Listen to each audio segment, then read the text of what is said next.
Ako hindi mapakali talaga mga kababayan kasi gusto ko pag kumain ako,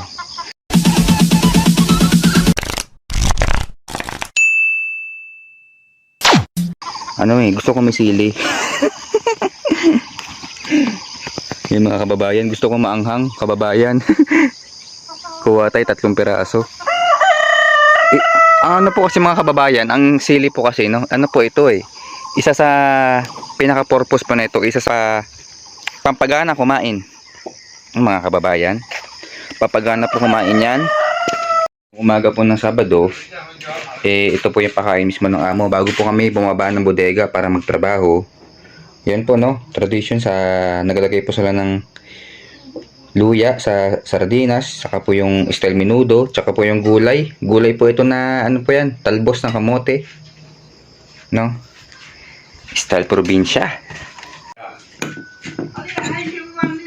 Mga kababayan, parang nag-aaway lang yan, no? Pero nag-uusap lang po yung mga yan.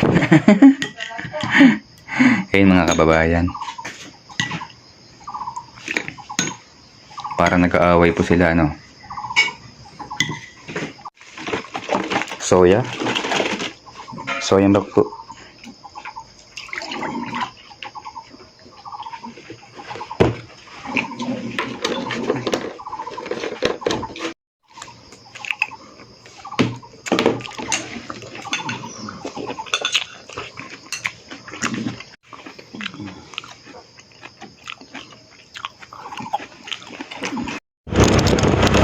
Sabado mga kababayan. Yan, nag-drive na po ako ng motor, pababa na po ng bundok. Trabaho. Ito yung mga langka dito, oh.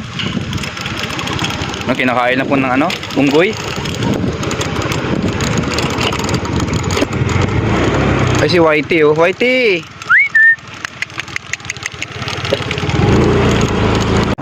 Trabaho.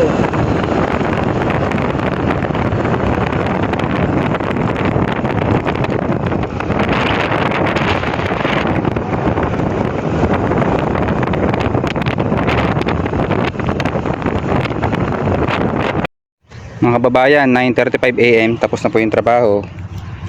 At dito muna itong 3 buko sa akin at yung kaibigan natin, kasama sa mga akit ng 2. Tapos na po yan. At dito maganda rin po yung view. Yun po mga kababayan.